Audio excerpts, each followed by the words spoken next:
The morning sun had barely crested the horizon when 6-year-old Emma Zimmerman pushed open the heavy barn door and discovered a woman with dark auburn hair sprawled unconscious in the hay. Her dress torn and bloodied, clutching what appeared to be a leather satchel against her chest, like it contained her very soul. Emma stood frozen for a moment, her small hand still gripping the wooden handle of the milk pail she had been sent to fetch. The woman's chest rose and fell with shallow breaths, and even in her disheveled state, there was something beautiful about her face, peaceful despite whatever ordeal had brought her to their barn in Eagle Pass, Texas. Emma's heart hammered in her chest as she dropped the pail with a clatter and ran as fast as her little legs could carry her back toward the house. "Daddy! Daddy!" she screamed, her voice piercing the quiet morning air. Jackson Zimmerman was already outside, checking the fence line near the corral when he heard his daughter's panicked voice. He spun around, his hand instinctively going to the revolver at his hip, scanning for danger. When he saw Emma running toward him, tears streaming down her face, he rushed to meet her. "Emma, what's wrong?" He dropped to one knee, catching her by the shoulders. "There's a lady in the barn, Daddy. She's sleeping, but she looks hurt, and I tried to wake her, but she won't wake up." And Jackson was already moving, long strides carrying him toward the barn with Emma struggling to keep pace behind him. He burst through the door, hand on his weapon, but stopped short when he saw exactly what his daughter had described. A young woman, maybe mid-20s, lay in a heap in the hay. Her dark auburn hair was matted with dirt and what looked like dried blood near her temple. Her dress, once probably a fine traveling outfit, was torn at the shoulder and stained with dust and blood. He approached cautiously, kneeling beside her. His fingers found the pulse point at her neck, and he exhaled with relief when he felt the steady throb of life. She was alive, just unconscious. He looked closer at her injuries. Besides the head wound, her hands were scraped raw, and there were bruises forming on her arms. "Emma, go fetch Dr. Morrison. Tell him we need him right away." "Is she going to be okay, Daddy?" "I hope so, sweetheart. Now go quickly." Emma hesitated for just a moment, looking at the mysterious woman with wide, worried eyes, before turning and running toward town. Eagle Pass wasn't large, just a small community near the Rio Grande, but they had a capable doctor who had served in the war and knew how to handle trauma. Jackson carefully lifted the woman, surprised by how light she felt in his arms. She stirred slightly, a small moan escaping her lips, but didn't wake. He carried her out of the barn and toward the house, mindful of her injuries. His wife had died 3 years ago, giving birth to what would have been their second child, a son who hadn't survived either. Since then, it had been just him and Emma, making their way on this small ranch, raising cattle and horses. He laid the woman on the guest bed, the one that hadn't been used since his sister visited the previous summer.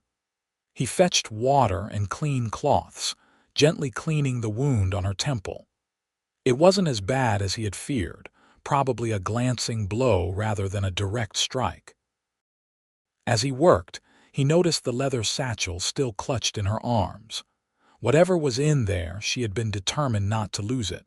The woman's eyelids fluttered, and for a brief moment, he saw striking green eyes before they closed again.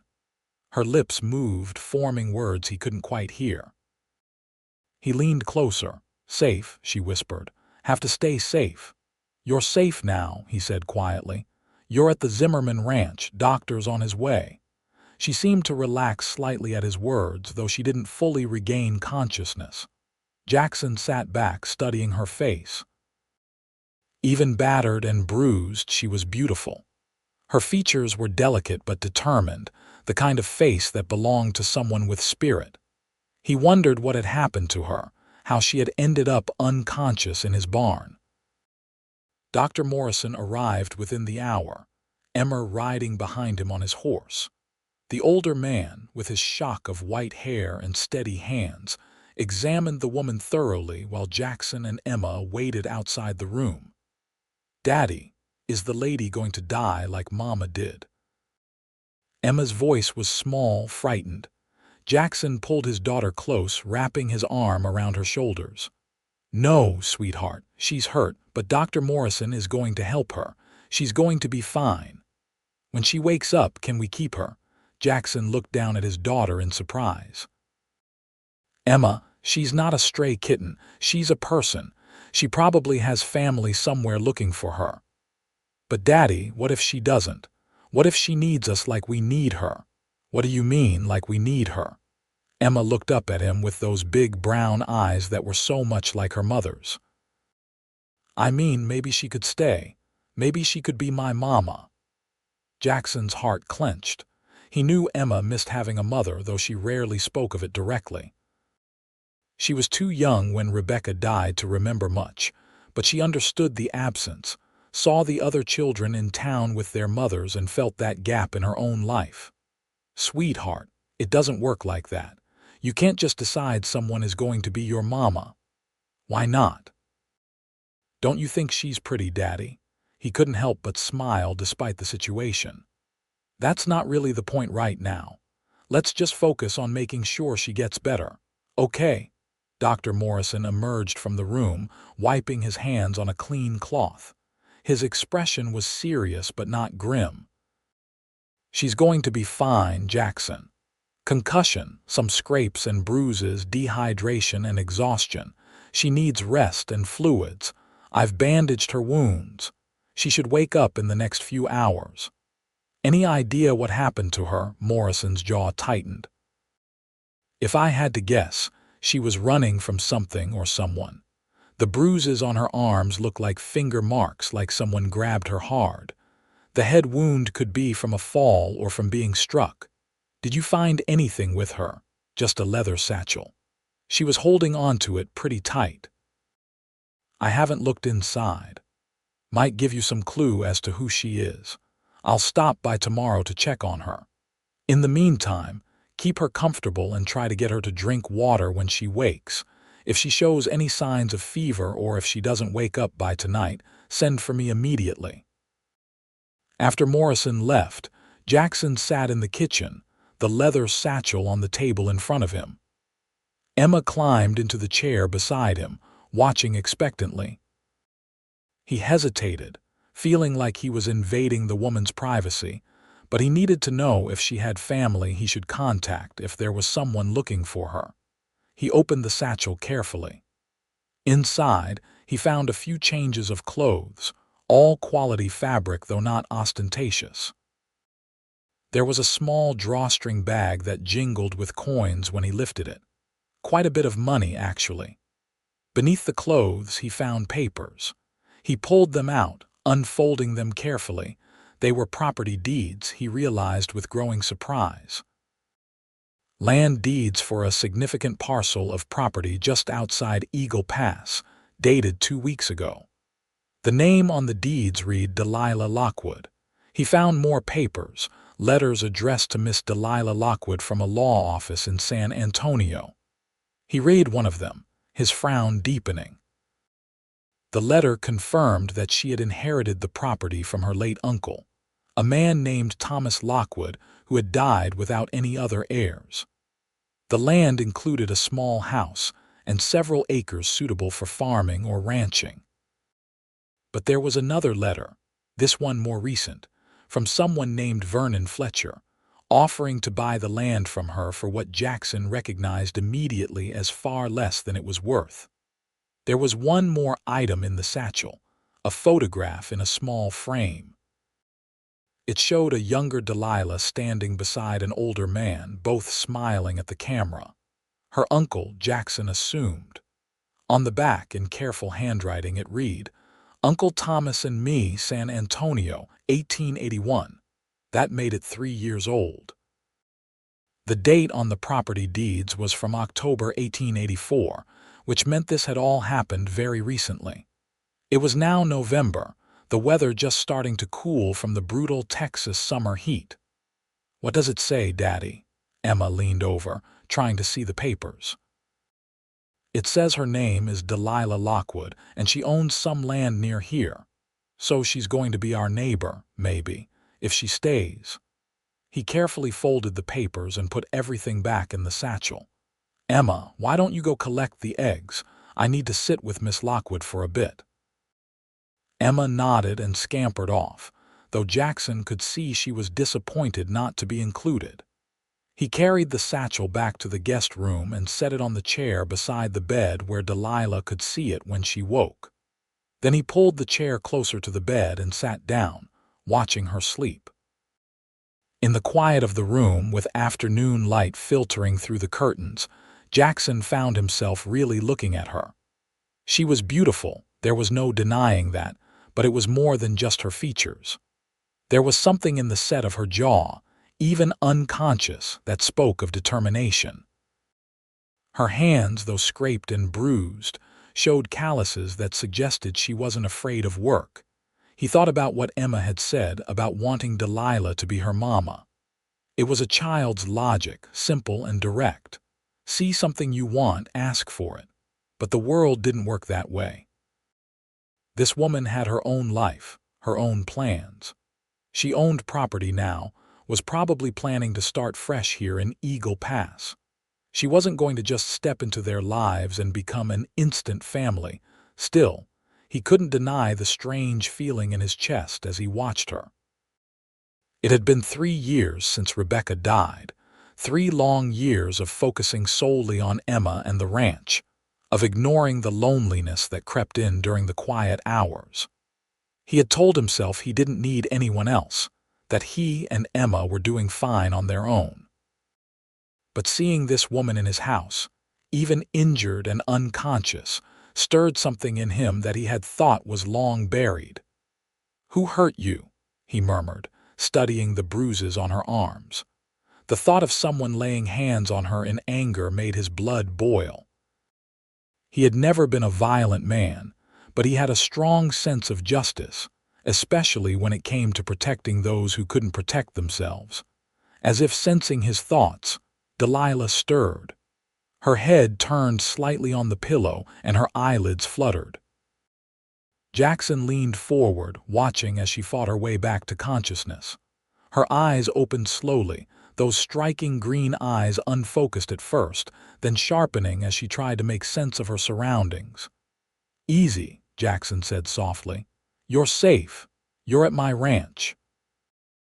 Delilah's eyes found his face, studying him with a mixture of confusion and wariness. Her hand moved instinctively, reaching for where the satchel had been. "Looking for this." Jackson gestured to the chair beside her. "I didn't take anything." "Well, I looked through the papers to find out who you were, but everything's still there."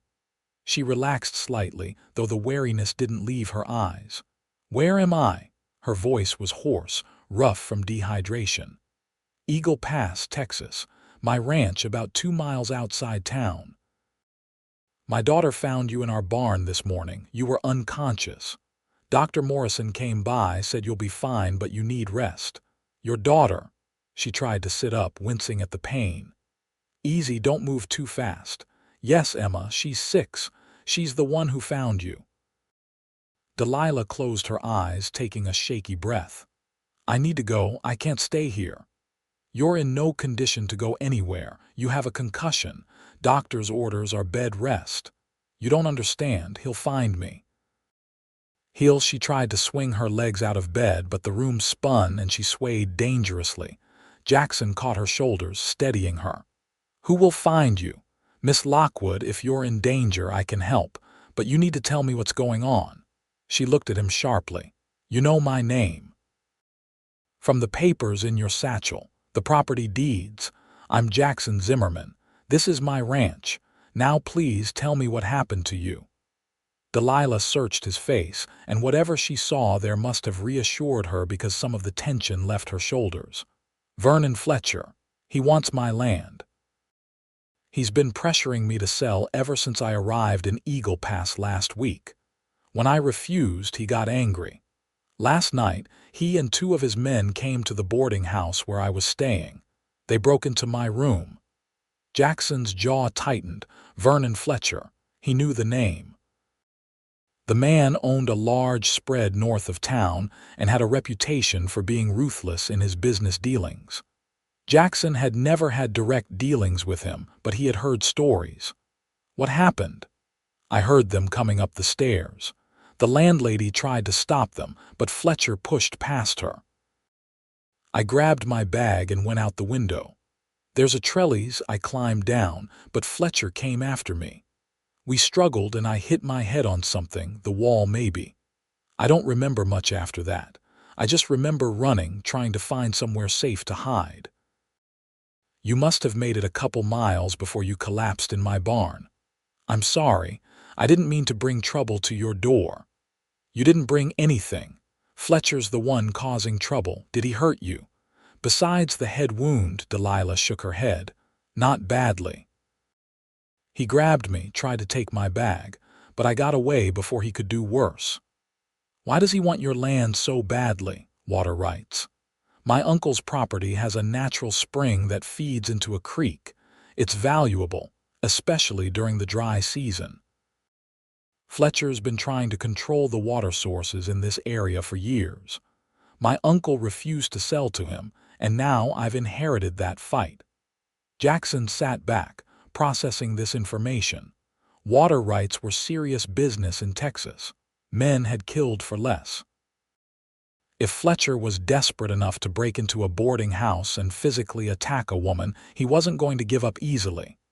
You can stay here, Jackson said, until you're well enough to figure out your next move. Fletcher won't bother you here. I can't ask you to do that.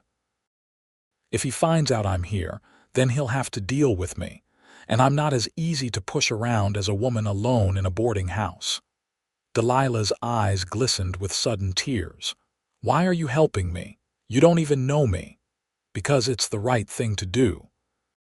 And because no man should get away with what Fletcher did to you. Before Delilah could respond, the door burst open and Emma came rushing in, her face bright with excitement. Daddy, is she awake? Oh, you are awake. She stopped at the foot of the bed, suddenly shy now that the mysterious woman was actually conscious and looking at her. Delilah's expression softened immediately. You must be Emma. Your father says you're the one who found me. Emma nodded, creeping closer. I was going to get milk from the barn, and there you were in the hay.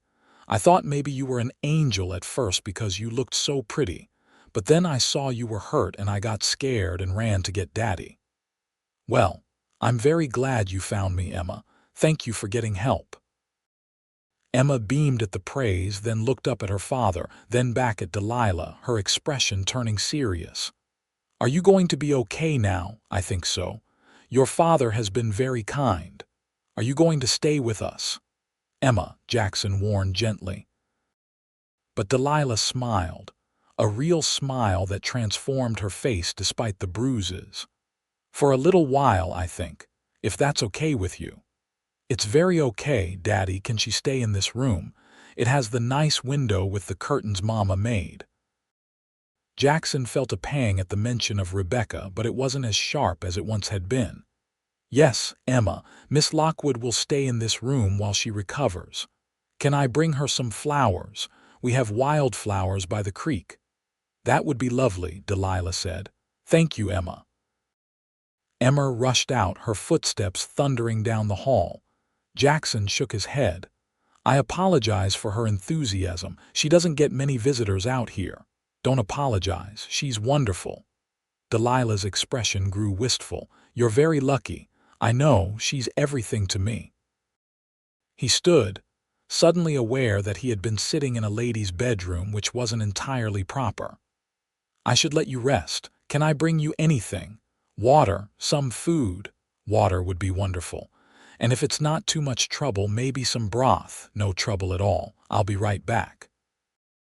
Jackson went to the kitchen and put together a tray with water, some of the vegetable soup he had made the day before, and fresh bread.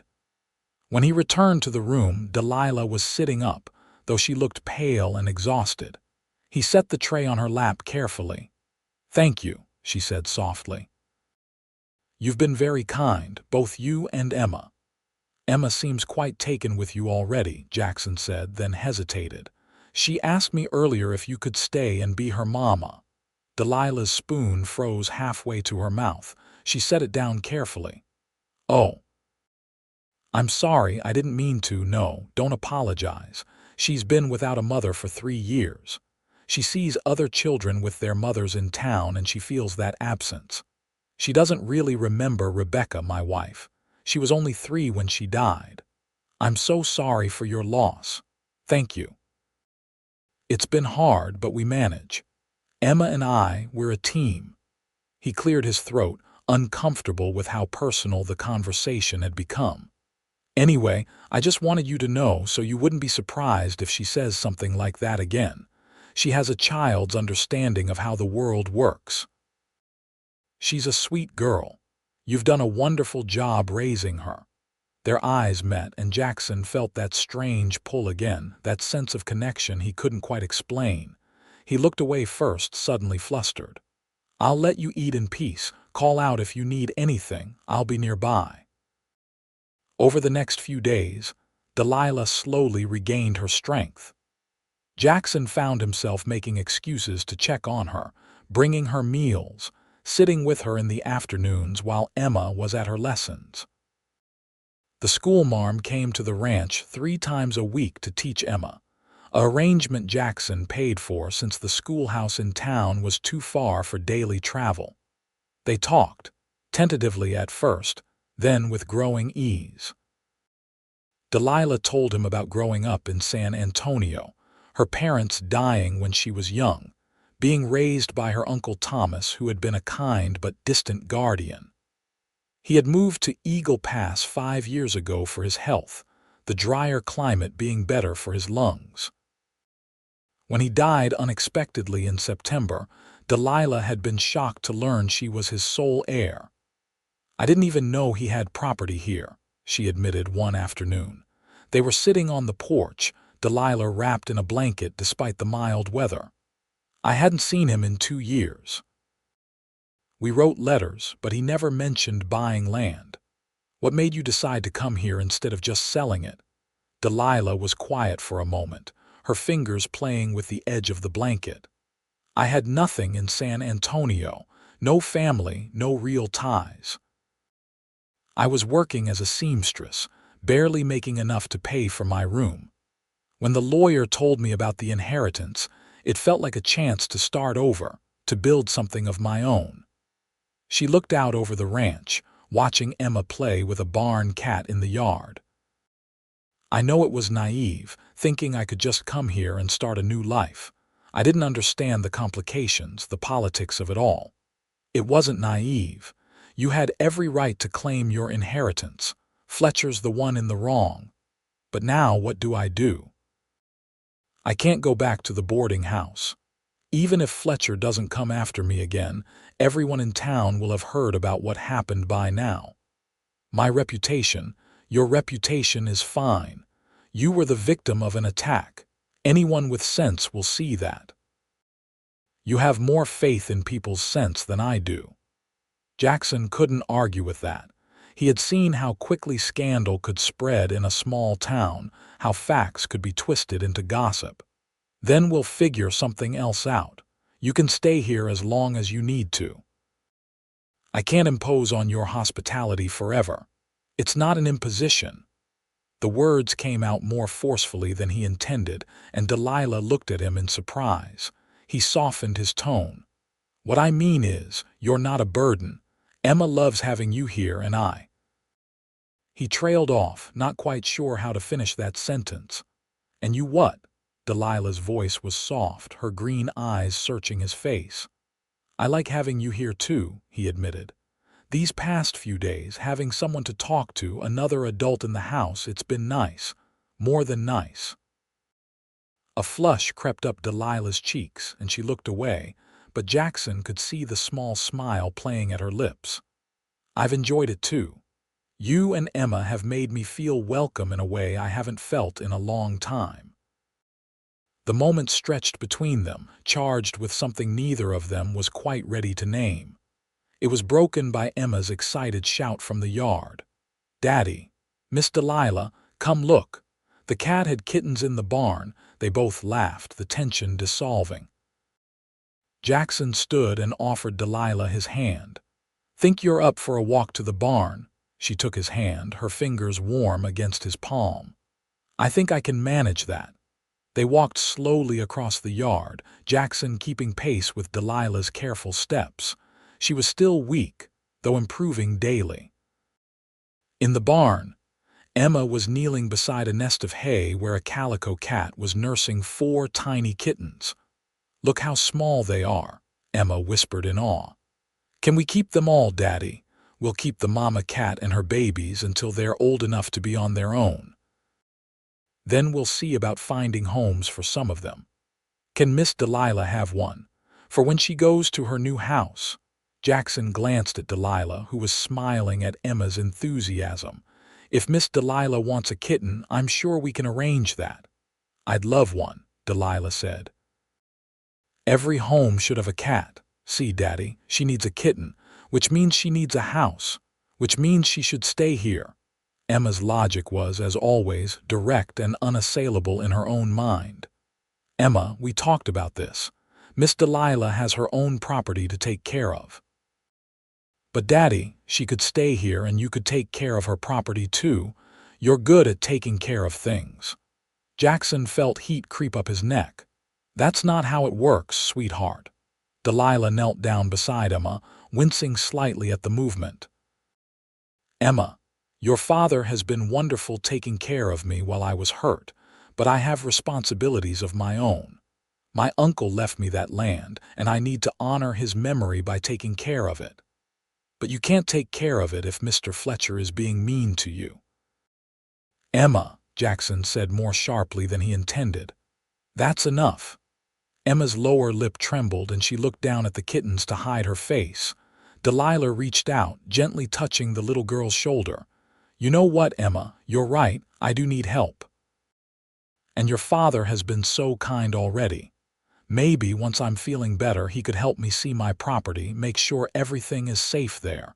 Would that be okay?" Emma looked up, her face brightening. "Really, really. If your father agrees, of course." Jackson met Delilah's eyes over Emma's head. He saw gratitude there and something else, something warmer. "Of course I'll help. We can ride out there tomorrow if you're feeling up to it." The next morning dawned clear and cool, perfect weather for riding. Delilah borrowed some of Rebecca's old riding clothes, which fit reasonably well though they were a bit loose. Jackson tried not to think about seeing another woman in his wife's clothes, tried to tell himself it was practical, nothing more. They left Emma with the neighboring ranch's daughter, a responsible 16-year-old named Sarah who often helped with Emma when Jackson needed to be away. Emma extracted promises from both Jackson and Delilah that they would tell her everything about the property when they returned. Jackson saddled 2 horses, his own steady gelding and a gentle mare that would be easy for Delilah to ride. She proved to be a competent rider, sitting the horse with confidence despite still being weak from her injuries. The ride to Delilah's property took about 40 minutes. The land sat in a small valley, protected from the worst of the wind by gentle hills. The house was small but well-built, stone and wood construction that looked solid. There was a barn in good repair, a chicken coop, and several outbuildings. But what struck Jackson immediately was the water. A natural spring bubbled up from rocks near the house, forming a clear pool before flowing out to create a creek that wound through the property. The sound of it was soothing, musical.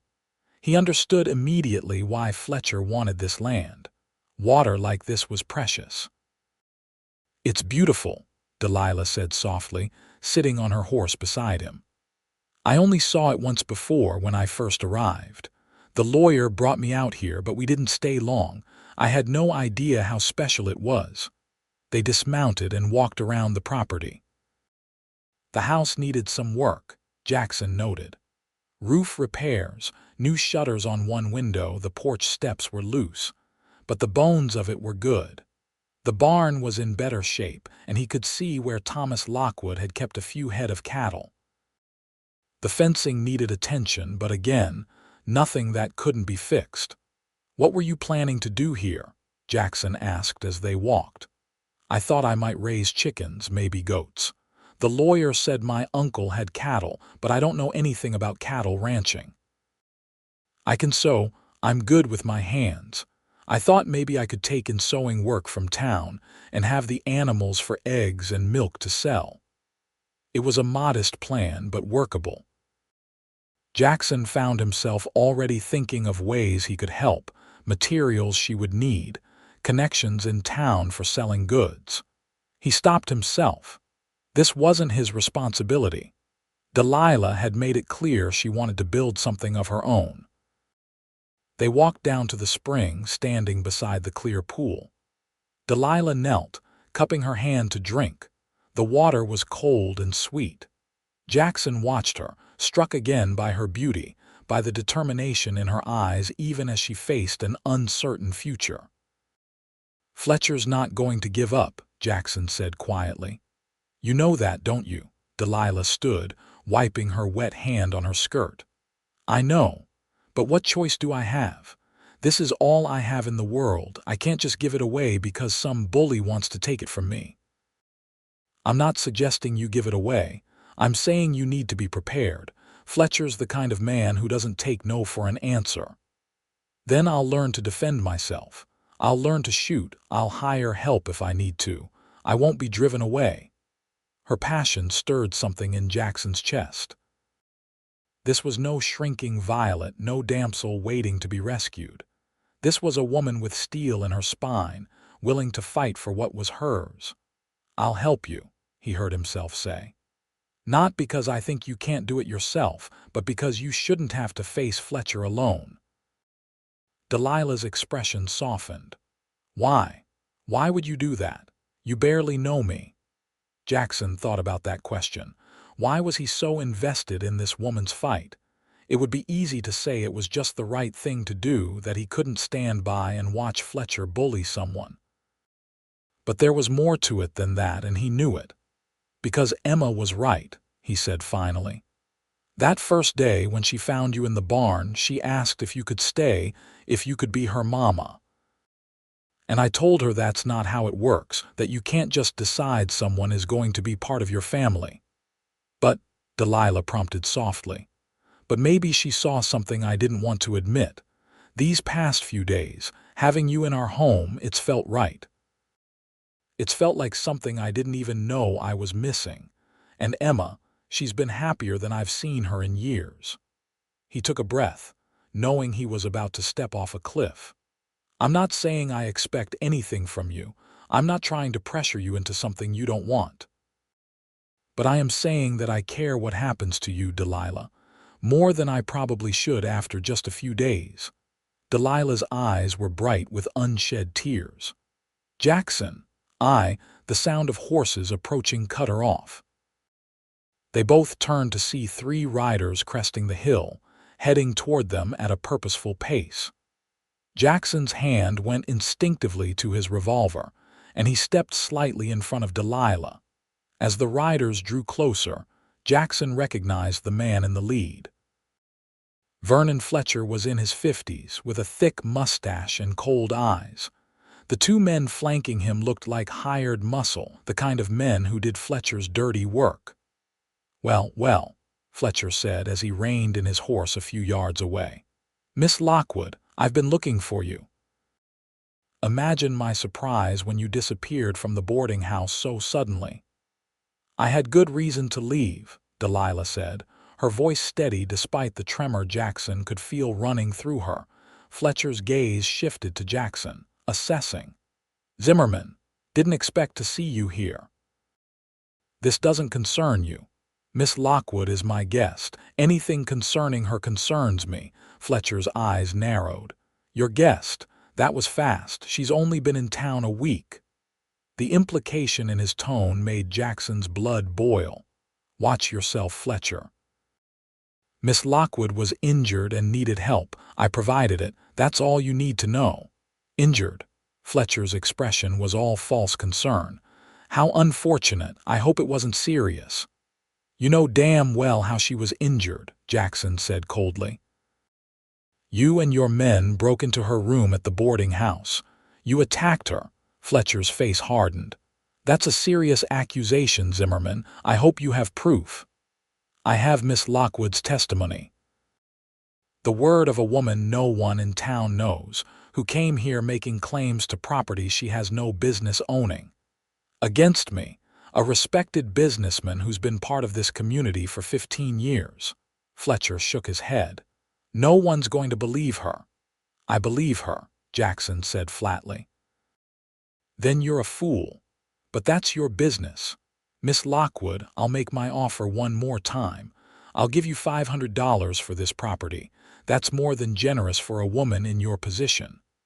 This land is worth 10 times that, and you know it, Delilah said. Because of the water rights. The water rights that your uncle had no legal claim to, Fletcher countered. If you look at the original surveys, that spring is on contested land. I have a prior claim that predates your uncle's purchase. That's a lie, Delilah said. The lawyer showed me all the paperwork. It's all in order. Lawyers can be mistaken or bought. Fletcher smiled, showing teeth. Take the money, Miss Lockwood. It's the best offer you're going to get. Otherwise, things might get complicated, expensive. A long legal battle could cost you everything. If you had a legitimate prior claim, you would have taken it to court already, Jackson said. You're trying to bully her into selling because you know you don't have a legal leg to stand on. Fletcher's pleasant mask slipped, showing the cold anger beneath.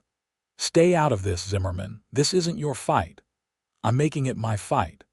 The two men stared at each other, the tension thick enough to cut. Finally, Fletcher jerked his reins, turning his horse. You're making a mistake, both of you. I always get what I want one way or another. Remember that. He rode off, his two men following. Jackson watched until they were out of sight, his hand still on his weapon. When he finally looked back at Delilah, he saw that she was shaking. It's all right, he said gently, putting a hand on her shoulder. He's gone. For now. But he'll be back, Jackson. And next time we'll be ready. Come on, let's get you back to the ranch. We need to talk to the sheriff. But when they rode into Eagle Pass and found Sheriff Tom Bradshaw at his office, the conversation didn't go as Jackson had hoped. Bradshaw, a heavy-set man in his late 50s, listened to Delilah's account with a skeptical expression. That's a serious accusation, Miss Lockwood. Breaking and entering, assault. You're saying Vernon Fletcher did these things? Him and two of his men, yes. Did anyone else see this happen? The boarding house landlady, Mrs. Chen. She tried to stop them. Bradshaw made a note. I'll talk to her. But I have to tell you, Fletcher has a lot of influence in this town. If it comes down to your word against his, then what? Jackson interrupted. You're not going to do anything. I'm saying I need more than one person's testimony. Especially when that person is new in town and involved in a property dispute with Fletcher. So he can just attack women and get away with it. I didn't say that. I'm saying I need to investigate, talk to witnesses, build a case. These things take time. And what is Miss Lockwood supposed to do in the meantime? Wait for Fletcher to come after her again. Bradshaw's expression was sympathetic but firm. I'd suggest she stay somewhere safe, with friends maybe, and avoid being alone until this is sorted out. It was as much help as they were going to get, Jackson realized with frustration. He thanked the sheriff tersely and led Delilah back out to the horses. He's not going to do anything, Delilah said quietly. Not unless we force his hand. We need witnesses, evidence. And we need to make sure you're protected.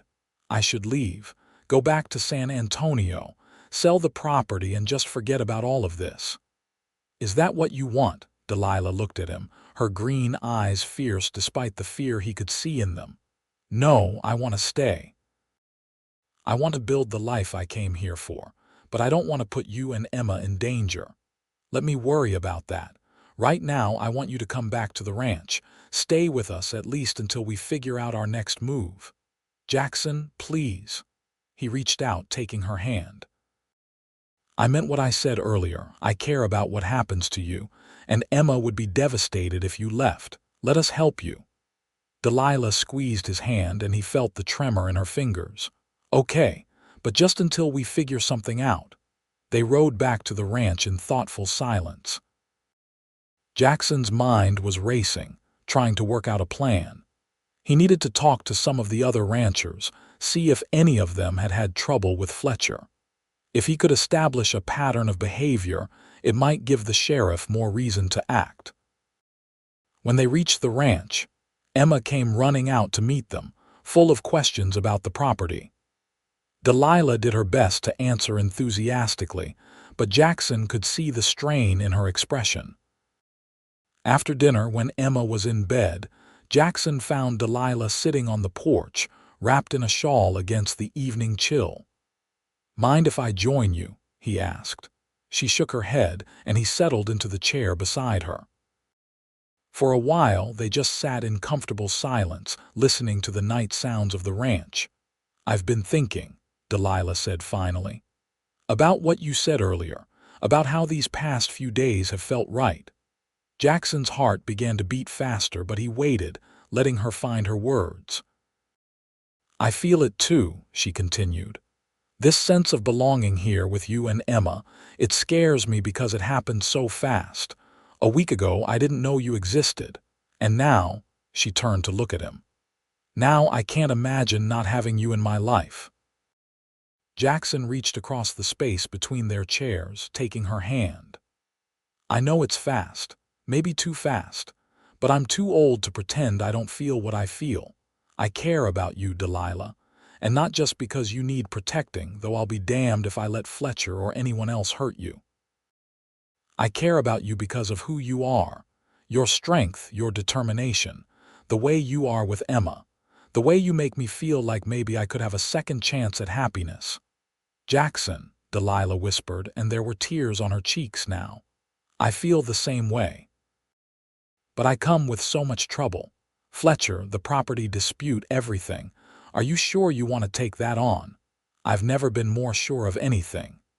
He stood, gently pulling her to her feet, and drew her close. She came into his arms easily, her head resting against his chest.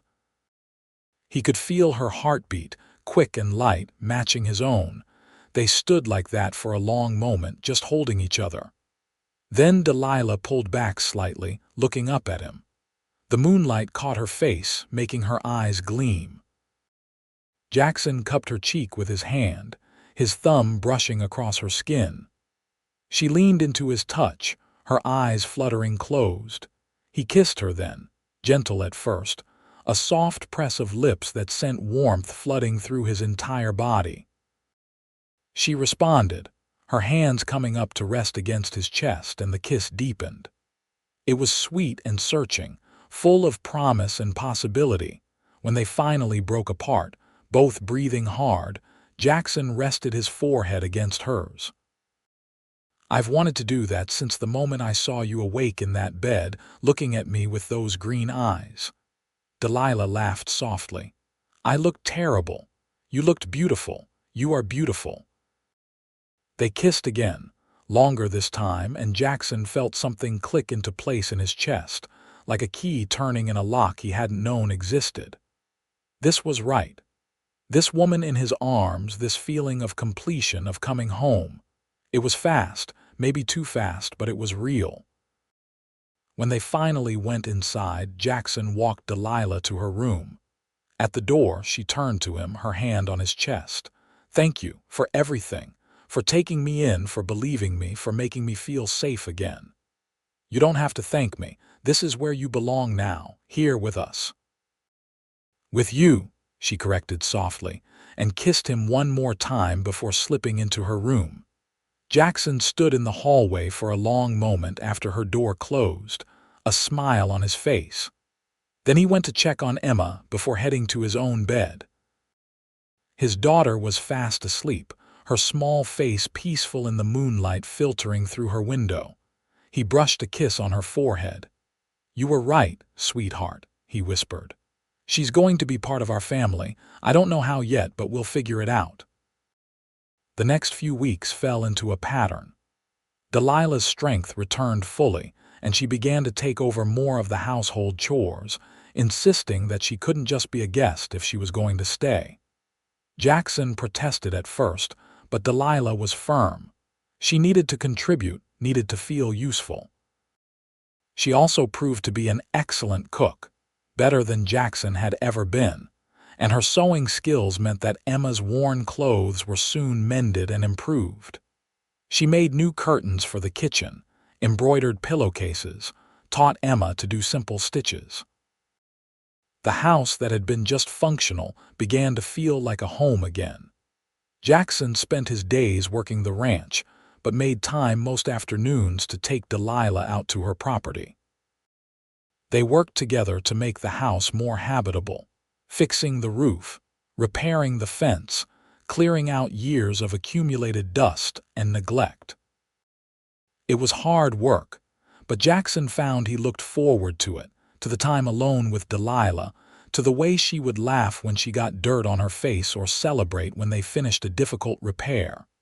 They talked as they worked, sharing their histories, their dreams, their fears. Delilah told him about her childhood, about losing her parents, about the loneliness of being raised by an uncle who provided for her materially, but never quite knew what to do with a young girl. Jackson talked about meeting Rebecca, about their early happiness, about the guilt he had carried after she died, feeling like he should have been able to save her somehow. "You can't think like that," Delilah said one afternoon.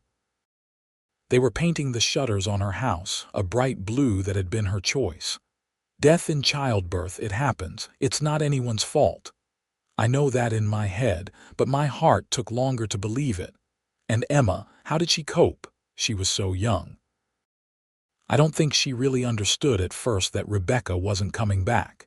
It was hard, especially those first few months. I had to learn to cook, to do Emma's hair, to handle all the things Rebecca had always done. And I was grieving too, trying not to let Emma see how broken I felt.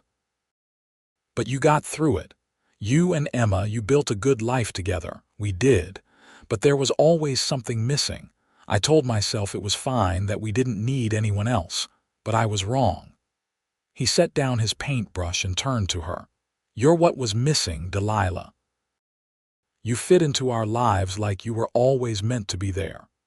She kissed him then, paint-stained hands and all, and Jackson felt that rightness again, that sense of completeness. But not everything was peaceful.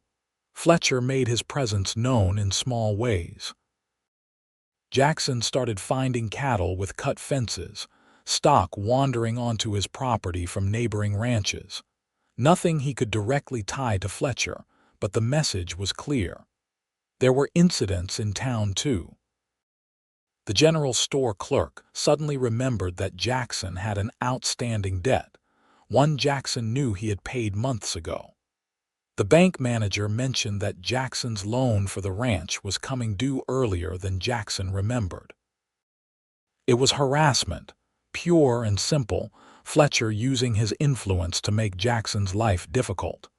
But Jackson refused to be intimidated. He paid the fictitious debt, clarified his loan terms with the bank, and fixed his fences. He also began quietly talking to other ranchers, and found that several had their own stories about Fletcher's heavy-handed tactics. "He tried to force me to sell my north pasture," John Rutherford, whose ranch bordered Fletcher's, told Jackson one evening. "Said I was encroaching on his land, even though I had the survey maps to prove otherwise. When I wouldn't sell, suddenly my water pump broke. Found later that someone had deliberately damaged it." "Did you go to the sheriff?" Rutherford snorted. "Bradshaw, he's in Fletcher's pocket." Oh, he makes a show of investigating, but nothing ever comes of it. Fletcher's careful, never leaves evidence, always has an alibi. So what did you do? I fixed my pump and put a guard on it at night, and I made sure Fletcher knew I was watching him. Eventually, he backed off. But I'm always waiting for the next move. Jackson came away from these conversations with a clearer picture of who he was dealing with. Fletcher was smart, ruthless, and patient. He would keep applying pressure until his target either gave in or made a mistake he could exploit. "We need to be smarter," Jackson told Delilah that night. They were sitting in the parlor, Jackson going over the books while Delilah worked on a quilt. Emma was asleep upstairs. "Fletcher's waiting for us to slip up to give him an opening. We can't let him have one. What do you suggest?" "I think we need to get your property officially productive. If you're actively ranching, selling goods in town, becoming part of the community, it makes it harder for Fletcher to paint you as some outsider who doesn't belong. And it establishes your legitimate claim to the water rights." "I told you I don't know anything about ranching. But I do. I could help you get started. A few head of cattle, some chickens, maybe goats like you mentioned. We could work the properties together, yours and mine." Delilah set down her sewing, studying him carefully. "Jackson, what are you really proposing?" He took a breath, knowing this was it, the moment he had been building toward. "I'm proposing that we make this official, that we combine our properties, our lives, that we become a real family. Are you asking me to marry you?" "Yes, I know it's fast. I know we've only known each other a few weeks. But Delilah, I love you. I fell in love with you somewhere between finding you in my barn and watching you stand up to Fletcher. You're strong and brave and kind, and Emma adores you. I want you in my life, not as a guest or someone I'm helping, but as my wife." Delilah's eyes were bright with tears, but she was smiling. "I love you too. I think I started falling for you the moment I woke up and saw you sitting beside my bed, this stranger who had taken me in and cared for me without asking for anything in return." She reached across the space between them, taking his hand. "Yes, Jackson, I'll marry you." Jackson pulled her into his arms, kissing her deeply. His heart felt like it might burst from his chest. When they broke apart, Delilah was laughing. "We should tell Emma," she said. "In the morning. Tonight I just want to sit here with you, my future wife." They sat together on the sofa, Delilah curled against Jackson's side, talking in low voices about the future. They would have a small ceremony, they decided, maybe at the ranch or at the church in town. They would combine their properties legally, making it harder for Fletcher to come after Delilah's land. They would build a life together, the three of them, and maybe more children if they were blessed. "Emma's going to be so excited," Delilah said. "She's been asking me for weeks when I'm going to marry you and officially be her mama. She's known what she wanted from the beginning. Took me a little longer to catch up." When they finally went to bed, Jackson stood outside Delilah's door, reluctant to leave her. "After we're married," he said, "I'm not sleeping on the other side of the house anymore." Delilah blushed but smiled. "I'm looking forward to it." He kissed her goodnight, and then once more because he couldn't help himself, before forcing himself to go to his own room. He lay awake for a long time, thinking about how much his life had changed in just a few short weeks. He had been content before, or so he had told himself. But now he realized he had just been existing, going through the motions. Delilah had brought him back to life, reminded him what it felt like to love and be loved. The next morning, they told Emma over breakfast. Jackson had barely finished explaining before Emma was squealing with delight, launching herself at Delilah and wrapping her arms around her waist. "I knew it. I knew you were going to be my mama. I asked Daddy and he said it doesn't work like that, but I knew it would." Delilah laughed, hugging Emma tight. "You were right all along.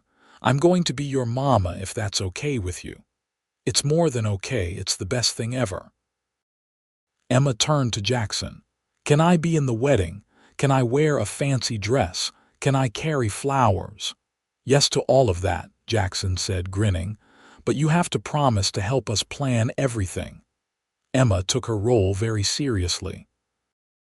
Over the next few weeks, she was full of opinions about every detail. The ceremony should be at the ranch, she insisted, because that was where Delilah had come into their lives. They should have cake, chocolate if possible, and Delilah should wear a white dress because that's what brides wore. Delilah made her own wedding dress, a simple but elegant design in cream silk. Jackson bought a new suit from the general store, and Emma got a new dress as well, pale blue with ribbons. They invited the neighboring ranchers, a few friends from town, and despite Jackson's hesitation, they posted a notice at the church and the general store. He wanted this to be public, wanted everyone to know that Delilah was his wife, under his protection. The news spread through Eagle Pass like wildfire. Most folks were happy for them, or at least polite about it. But there were whispers, too, about how fast it had all happened, about the property dispute with Fletcher. Jackson heard through John Rutherford that Fletcher was furious when he learned about the engagement. He's been drinking more, Rutherford reported, talking about how he's not going to let some nobody steal what's rightfully his. I'd watch your back, Jackson. Jackson took the warning seriously. He started carrying his rifle more often when he left the ranch, and he asked Sarah's father, Daniel Harrison, to keep an eye on things when Jackson had to go into town. He also filed the papers to legally combine his property with Delilah's, establishing shared water rights that would be harder for Fletcher to challenge. But Fletcher didn't make any overt moves. The harassment continued in small ways, the occasional cut fence, a missing tool, but nothing serious. Jackson began to think maybe Fletcher had decided to back off, to accept that Delilah wasn't going to be intimidated. He was wrong. The wedding was set for a Sunday in mid-December, a clear, cool day perfect for an outdoor ceremony. They had set up chairs in the yard, decorated with ribbons and wildflowers that Emma had insisted on gathering.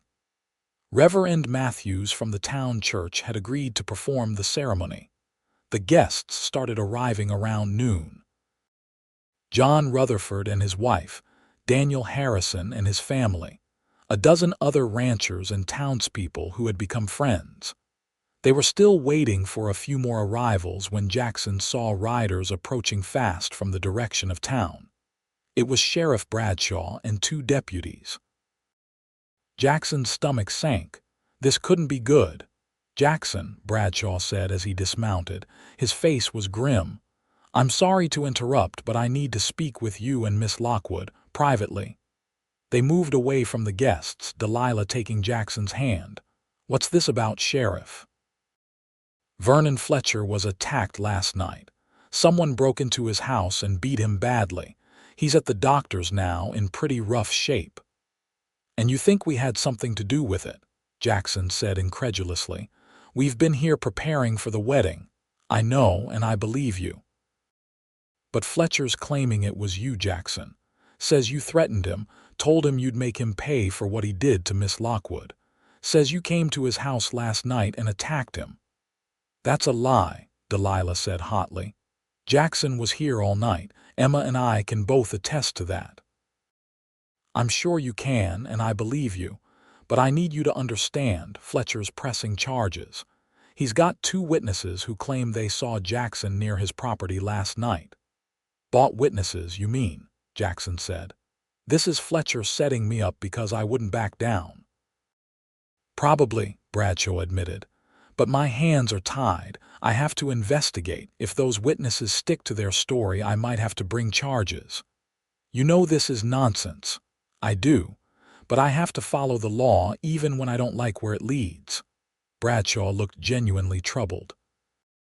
Look, I'm not here to arrest anyone. I just wanted to give you a heads up. Fletcher's playing dirty and he's got the money and influence to make this complicated. You need to be prepared." After Bradshaw left, Jackson stood with Delilah under the trees trying to process what this meant. Around them, the guests were starting to murmur, sensing something was wrong. "We should postpone," Jackson said, "until this is sorted out." "No," Delilah's voice was firm. "That's exactly what Fletcher wants, to disrupt our lives, to make us afraid. We're not giving him that power. Delilah, if this goes to trial, then we'll deal with it."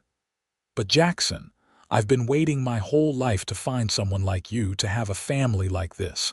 I'm not letting Vernon Fletcher take that away from me. Not today. Not ever." Jackson looked into her fierce green eyes and felt his resolve strengthen. She was right. They couldn't let Fletcher control them through fear. "Okay," he said. "We get married today as planned, and then we fight this together." "Together," Delilah agreed and kissed him. They walked back to where the guests were waiting. Jackson cleared his throat, addressing everyone. "Folks, I appreciate you coming today. There's been some trouble, as you might have heard. Vernon Fletcher is making some accusations against me, trying to cause problems. But we're not going to let that spoil this day. Delilah and I are getting married, and we'd be honored if you'd all stay to witness it." There was a moment of silence, then John Rutherford stood up. "Damn right we'll stay. Fletcher's been a thorn in this community's side for too long." About time someone stood up to him. Others nodded and voiced their agreement. Jackson felt a surge of gratitude for these people, his neighbors and friends. Whatever happened with Fletcher, he wouldn't be facing it alone. The ceremony was beautiful. Emma stood beside Delilah, beaming with pride as she held a bouquet of wildflowers. Reverend Matthews read from Corinthians about love being patient and kind, and Jackson felt the truth of those words as he looked at Delilah in her cream silk dress, her eyes shining with tears of happiness. "I, Jackson Zimmerman, take you, Delilah Lockwood, to be my lawfully wedded wife, to have and to hold from this day forward, for better or for worse, for richer or for poorer, in sickness and in health, to love and to cherish, until death do us part." Delilah's voice was steady as she repeated her own vows, slipping a simple gold band onto Jackson's finger. Then it was his turn, sliding the matching band onto her finger, and Reverend Matthews was pronouncing them husband and wife. "You may kiss your bride," Matthews said with a smile. Jackson pulled Delilah close, kissing her deeply while their guests applauded and cheered. Emma grabbed both their hands, jumping up and down with excitement. "You're my mama now, for real," Delilah agreed, scooping Emma up in a hug. They celebrated through the afternoon with food and music. One of the ranchers had brought a fiddle, and there was dancing in the yard. Jackson held Delilah close as they swayed to the music, shutting out everything else, just the two of them in their own bubble of happiness. "I love you, Mrs. Zimmerman," he murmured against her ear. "I love you too, Mr. Zimmerman, and we're going to get through whatever Fletcher throws at us. I know we will, because we have each other now."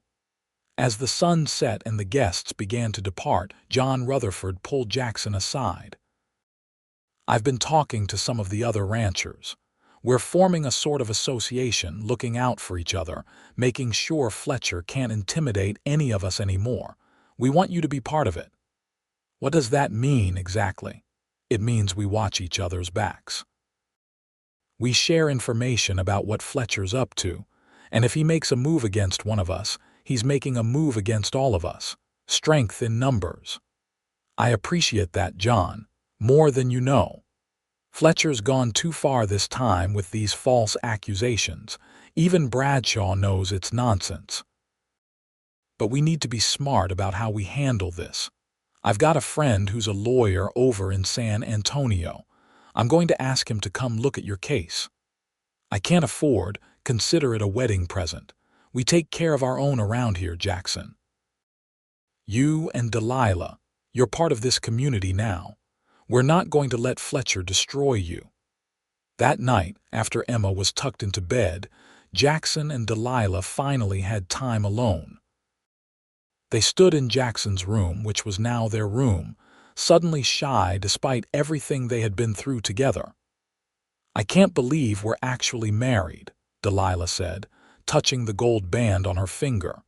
"Best decision I ever made, asking you to be my wife." He pulled her close, kissing her tenderly at first, then with growing passion. They had waited, wanting their wedding night to be special, to mean something. Now, finally, they could express everything they felt for each other without reservation. Jackson took his time, memorizing every curve of Delilah's body, every sound she made, every way she responded to his touch. She was beautiful and brave and his, and he wanted her to know how much he cherished her. They came together with a tenderness that took Jackson's breath away, and afterward, lying tangled together in the moonlight, he felt more complete than he ever had in his life. "I love you," he whispered, holding her close. "I love you too," she murmured against his chest. "Whatever happens with Fletcher, whatever challenges we face, we'll face them together." "Together," he agreed and kissed the top of her head. The legal battle with Fletcher dragged on through the winter. The lawyer John had brought in, a sharp young man named Thomas Wright, systematically dismantled Fletcher's case. The witnesses Fletcher had produced couldn't keep their stories straight under cross-examination. One of them admitted, finally, that Fletcher had paid him to lie. But Fletcher wasn't done. He filed a civil suit claiming that Delilah's water rights interfered with his own property, that the spring technically fell under disputed territory. It was ridiculous, but it meant more legal fees, more time in court. Through it all, Jackson and Delilah leaned on each other. They worked both properties, combining their herds, improving the infrastructure. Delilah proved to have a good head for business, suggesting they diversify, raising not just cattle but also chickens and goats as she had originally planned. She started selling eggs and milk in town, as well as her sewing work, and the additional income helped offset the legal expenses. Emma thrived with Delilah in her life. She called her Mama without hesitation, and Delilah embraced the role completely. She attended Emma's school lessons, helped with her homework, braided her hair in the mornings. Jackson would come in from working the ranch to find them in the kitchen together, baking or sewing, talking and laughing. One evening in late February, Delilah pulled Jackson aside after Emma had gone to bed. She was smiling, a secret kind of smile that made his heart race. "I have something to tell you," she said, taking his hands. "What is it?" "I'm pregnant, Jackson. We're going to have a baby." Joy flooded through him, so intense it almost hurt. "Are you sure?" "I saw Dr. Morrison yesterday. He confirmed it. I'm about 2 months along. The baby should come sometime in September." Jackson pulled her into his arms, holding her tight. "A baby. We're having a baby." "How do you feel about it?" There was a note of uncertainty in her voice. "I know you lost a child before, and Rebecca don't," he said gently. "Don't compare. What happened with Rebecca was a tragedy, but this is different. You're different. We're going to be fine, all of us." "You really think so?" "I know so. And Emma's going to be over the moon about being a big sister." They told Emma the next morning, and Jackson's prediction proved correct. Emma shrieked with delight, immediately peppering Delilah with questions about whether it would be a boy or girl, what they would name the baby, could she help take care of it. "You're going to be the best big sister," Delilah assured her. "I'm going to need your help with everything." Emma took her role seriously, becoming even more protective of Delilah than before. She insisted on helping with chores so Delilah wouldn't overwork herself, and she was constantly asking if Delilah needed anything. The news about the baby seemed to shift something in the community's perception of them. They were no longer just newcomers or troublemakers challenging Fletcher. They were a family, putting down roots, building a future. More people went out of their way to be friendly, to offer support. Even Sheriff Bradshaw seemed more willing to push back against Fletcher's claims. When Fletcher tried to file yet another complaint, Bradshaw told him bluntly that he was wasting everyone's time and he wouldn't pursue it without substantial evidence. Finally, in April, the judge dismissed Fletcher's civil suit, ruling that Delilah's ownership of the water rights was clear and legal. Fletcher was ordered to pay court costs and was warned against further frivolous litigation. It was over. They had won. Jackson and Delilah celebrated quietly that night, sitting on their porch and watching the stars. Delilah's belly was starting to show now, a gentle curve that Jackson loved to rest his hand on, feeling the flutter of movement. "You think Fletcher will really let it go?" Delilah asked. "He doesn't have much choice." The judge was clear, and with the Ranchers Association watching him, he knows he can't try anything too overt. "I still can't quite believe it's over, that we can just live our lives now without looking over our shoulders." "Believe it. We won, Delilah. Not just the legal battle, but everything. We have each other, we have Emma, we have a baby on the way. We built something real here against all the odds." "We did, didn't we?" She leaned against him, and he wrapped his arm around her shoulders. "Jackson, do you ever think about how this all started? How Emma found me in that barn and everything that's happened since? All the time. Best day of my life, the day you showed up on my property. Even though I brought all that trouble with me, even though. You brought trouble, sure, but you also brought love and joy and hope. You reminded me what it felt like to really live, not just exist. You gave Emma the mother she's been wanting, and you gave me a reason to believe in second chances." They sat in comfortable silence for a while, then Delilah spoke again. "I've been thinking about something, about your property and mine. We've been working them both, but they're still technically separate. What if we actually combined them, made one bigger ranch?" "What do you mean?" "I mean, sell off some of the structures we don't need, use the money to expand the herd, maybe even hire some help so we're not doing all the work ourselves. Make this into something we can pass down to Emma and the new baby, something substantial." Jackson considered this. It made sense, actually. They were already working both properties, running back and forth. Consolidating would be more efficient. "What would we call it?" "The Zimmerman Ranch," Delilah said immediately. "This is your land, your legacy. I'm just adding to it." "Our legacy," Jackson corrected. "Everything I have is yours now, Delilah, but I like the idea. The Zimmerman Ranch has a good ring to it." Over the next few months, they made it happen. They hired 2 ranch hands, young men from town looking for steady work. They expanded the herd, bought more chickens, built a better barn on Delilah's old property to store equipment and hay. The natural spring became a valuable resource not just for them but for neighboring ranchers during the dry months. And Jackson was generous about sharing access, which built goodwill throughout the community. Emma started school in town that fall, riding in with Jackson 3 days a week and staying with Sarah Harrison's family the other 2 days. She was bright and eager to learn, and she loved telling her new baby brother or sister all about her lessons when she got home. Because they knew now, it was a boy. Dr. Morrison had told them in August, and Emma was thrilled. She had apparently decided she wanted a brother. "Girls are fun," she explained seriously, "but a brother can help Daddy with the ranch work when he gets big." Delilah went into labor on a cool September evening. Jackson sent Emma to stay with the Harrisons, then rode for Dr. Morrison. The delivery was long but uncomplicated, and as dawn broke over the ranch, Jackson heard the strong cry of his newborn son. Dr. Morrison emerged from the bedroom smiling. "Congratulations, Jackson. You have a healthy baby boy, and Delilah did wonderfully. She's tired but fine. Jackson rushed into the room. Delilah was propped up in bed, her hair damp with sweat, but her smile was radiant. In her arms was a tiny bundle wrapped in a soft blanket. Jackson approached slowly, almost afraid to breathe.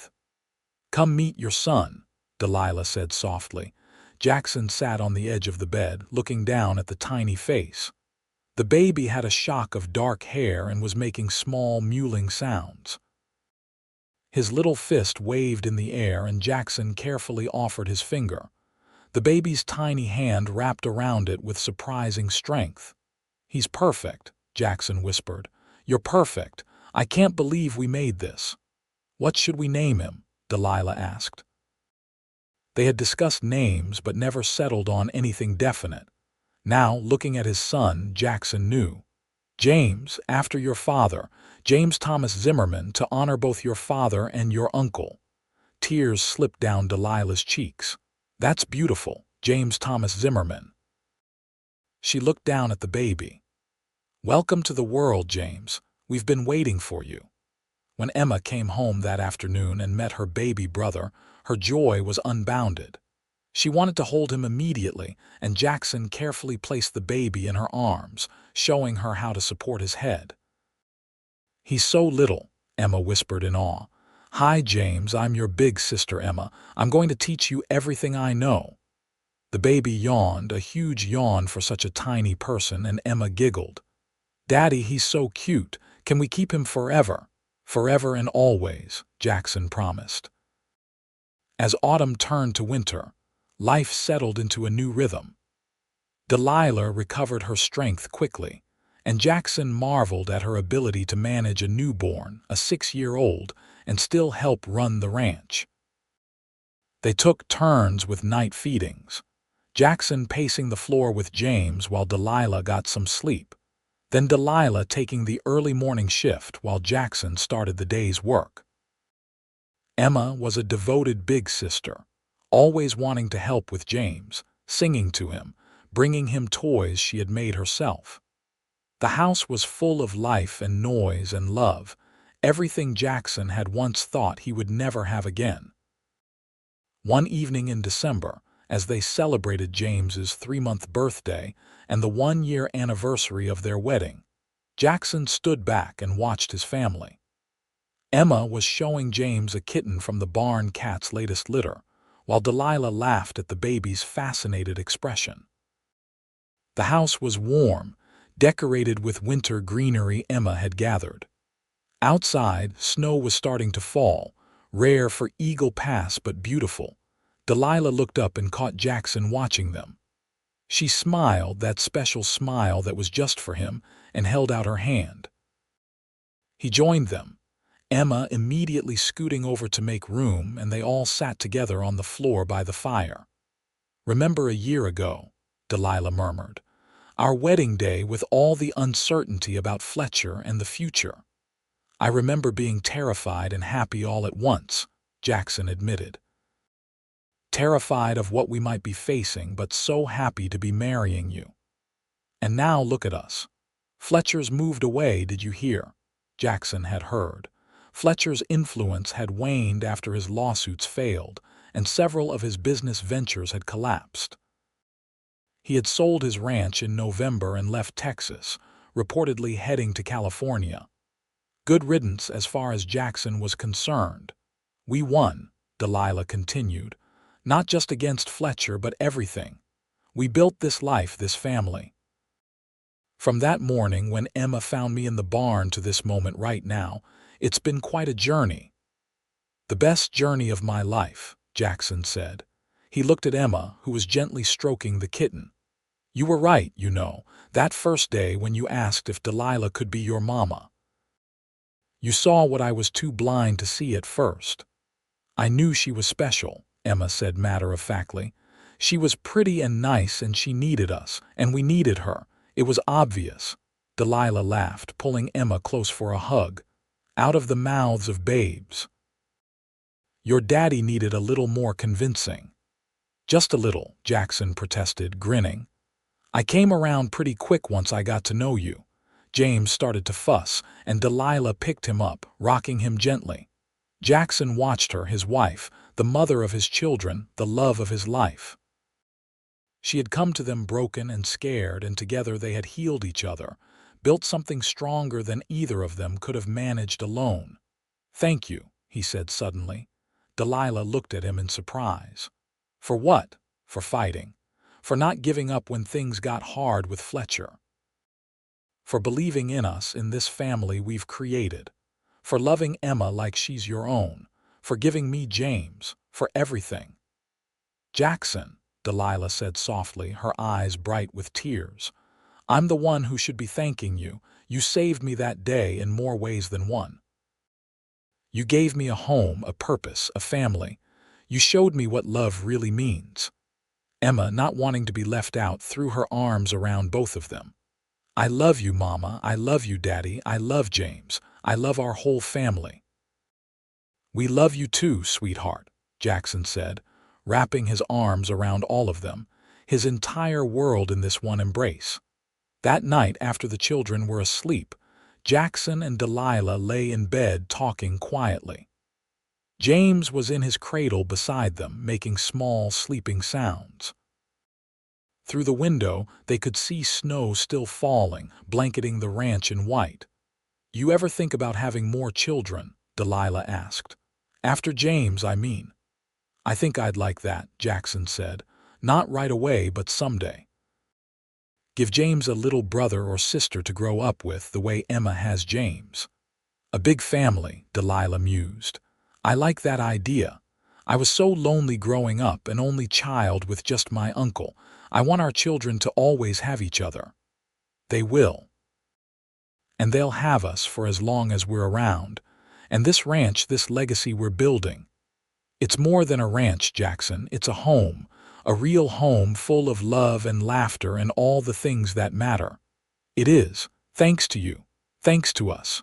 We did this together." Jackson pulled her close, kissing her forehead. "Together. That's how we'll face everything life throws at us from now on. Together." The years that followed were good ones. The Zimmerman Ranch prospered, becoming one of the most successful operations in the area. Emma grew into a smart, capable young woman who loved the ranch life and showed every sign of wanting to follow in her parents' footsteps.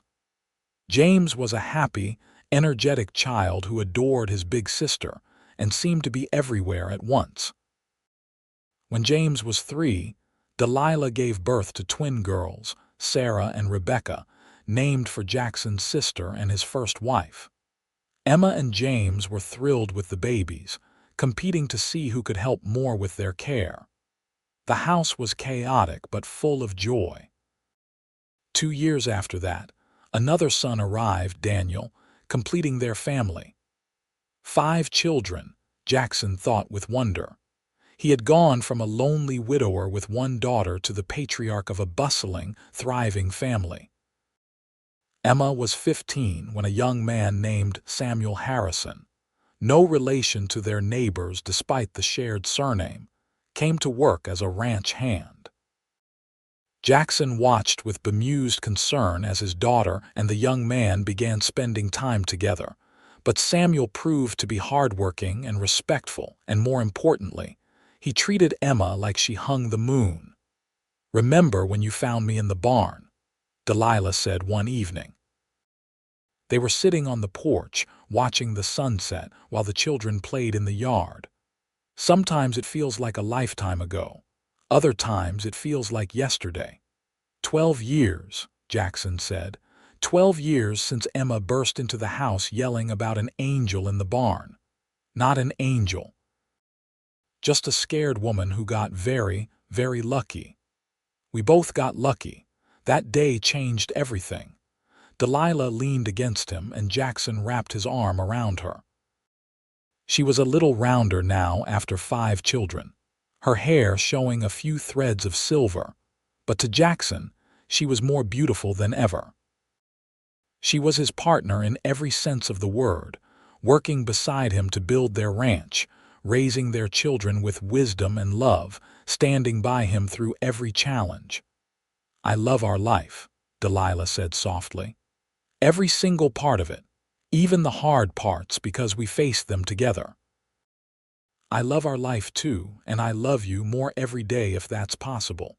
It's possible, she assured him, because I feel the same way about you. Emma came running up, Sarah and Rebecca chasing after her, all three girls laughing. Mama, Daddy, come see. James and Daniel built a fort in the barn. They let themselves be pulled to their feet, led by their excited daughters to admire whatever construction project their sons had undertaken. As they walked across the yard, Jackson took Delilah's hand, lacing their fingers together. This was his life now, this beautiful, chaotic, perfect life. All because his daughter had found a woman sleeping in the hay and asked a simple question. Daddy, can she be my mama? The answer had been yes, though it had taken Jackson a little while to realize it. And that yes had led to everything else: love, family, home, belonging. All the things that truly mattered in the barn. James and Daniel had indeed built an impressive fort out of hay bales. They were defending it valiantly against the girls' assault, everyone laughing and shouting. Jackson and Delilah watched for a moment, then joined in, Jackson sweeping Rebecca up over his shoulder while she squealed, Delilah chasing Sarah around the barn.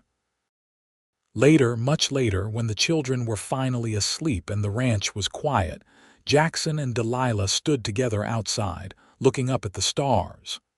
You think Emma remembers? Delilah asked. That morning when she found me, I think so. She talks about it sometimes, about how she knew right away you were special. She was right. I was special. I was special because I was meant to be here with all of you. This was always where I was supposed to end up. I just had to take a difficult journey to get here. And I'm grateful for every step of that journey, because it brought you to us. They kissed, a long, sweet kiss that held 12 years of love and partnership and shared history. When they finally broke apart, both smiling, Jackson took Delilah's hand and led her back toward the house. Their house, their home, their life together. And it had all started with a simple discovery in the barn, a little girl's innocent question, and two people brave enough to take a chance on love. The end.